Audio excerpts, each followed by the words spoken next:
guys, I am Chibi Joe, and I'm here playing Spyro the Dragon. And we are here in Stonehill. I was correct. I'm smart.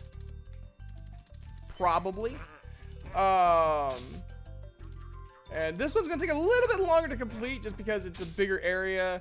I think there's like 200. Yeah, there's 200 gems instead of 100. So this one's gonna take a little bit to get through. I really will say, I think the saddest part about the first game is my least favorite in the series. Like I said that in the first part. And I think part of it is a lot of the best levels are very early on. You had Dr. Shemp and his color indicates his power.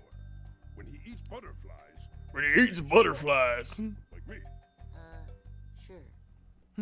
Sure, whatever. Does that mean, like, according to like the Spyro original lore, every baby dragon gets a dragonfly, so then the parents know whenever their child is dying? Like, oh shit, the dragonfly is green. We better take him to a hospital.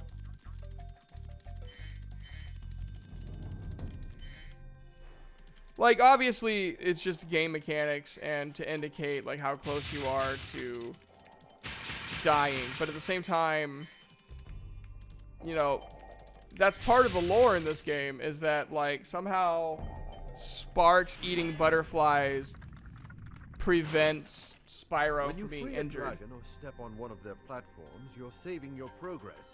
That could be useful if you run into trouble. Not that you ever run into trouble, Spyro. Though apparently, now I've never played the one Spyro trilogy with Elijah Wood as Spyro. I've only played the first one. With David Spade as Sparks, which that was weird. I want to know the freaking phone call they did with David Spade, like, hey, you're gonna voice this dragonfly, but apparently, like, they have a different lore as to why Sparks and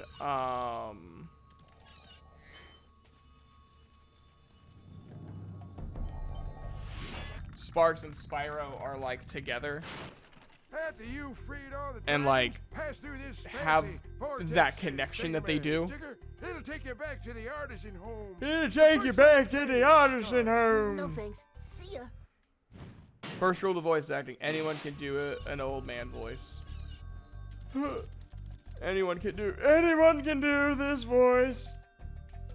It's probably not a voice people recommend doing, just because it could damage your vocal cords.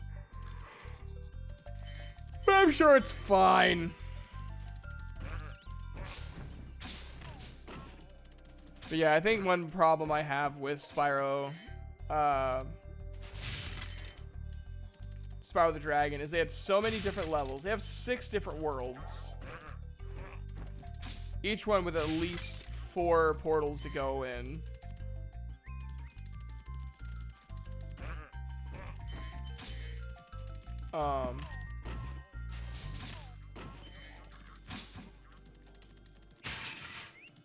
And I think when they did that, they just didn't have the ideas for every single one. I mean, every world is unique, don't get me wrong, but I think to a point, Spyro, my friend, how about a hint on gliding?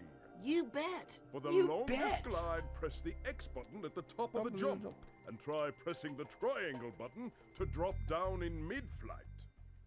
I don't know why you would want to do that unless you think you're going to overshoot something. But it's really hard to overshoot anything in this game because the flying is not exactly the most flyable. You could also just hold the down button on the D-pad or analog stick and you'll flutter down, which is a lot more pleasing to the eye than just, okay, okay, wings decided to cramp up and now I'm going to plummet to my death.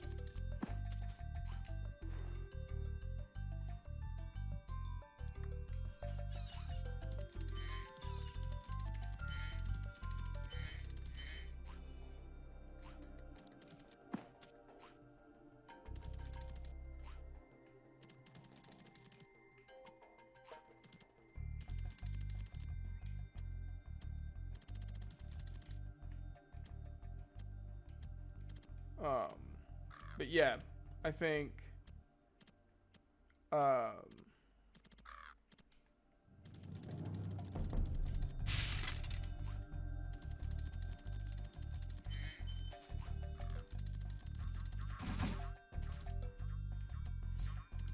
I think like the Artisan Home probably has the best worlds in general. Peacekeepers would be next. Magic Crafters is probably the most unique in terms of like enemy types, which is really cool. But then like Beastmakers has a really neat boss. I think Dr. Shemp is probably my favorite boss in this one. I like the vibe that Beastmakers try to go for, like the disgusting polluted swamp kind of environment. I think that's kind of neat to do.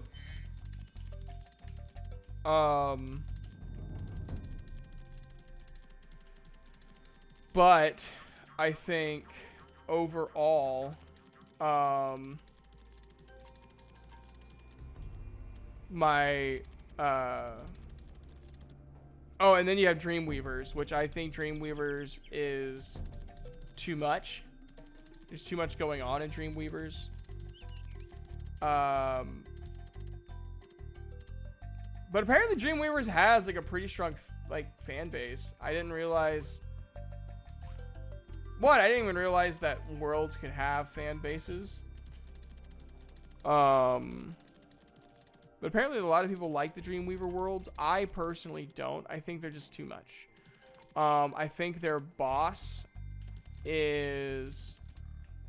We have no other ideas, so we're just going to throw this together, and we're going to make a disgustingly hard challenge to try and...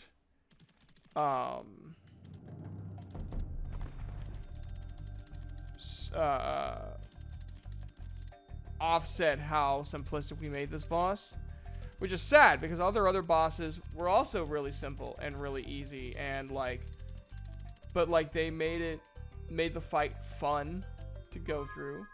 Okay, we're almost done. So most likely the only thing I have left is the chest down here. It's down here, right? Yes.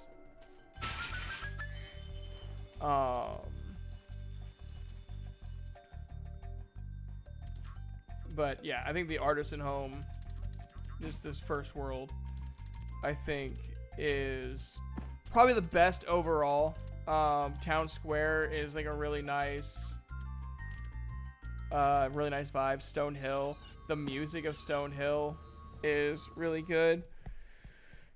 Dark Hollow is my favorite, like my favorite map in general. But anyways, also, if you play this game, do not be afraid to collect these orbs. These little orbs will, like, if you gather enough of them, they'll help you.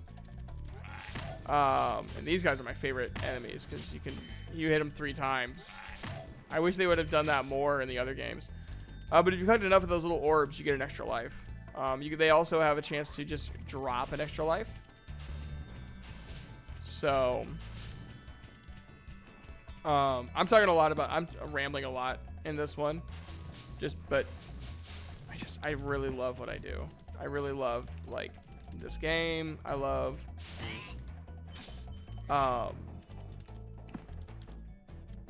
like, there's a reason why my end goal is to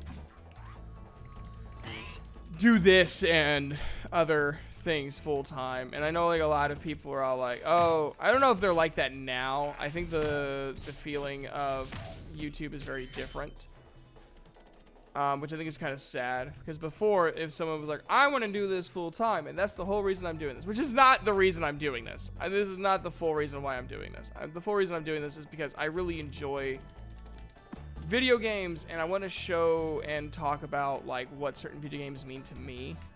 And like the Spyro trilogy for the PlayStation 1, it's one of my favorite. Just like the music, the aesthetic, even like the humor is such a product of its time, and I love it.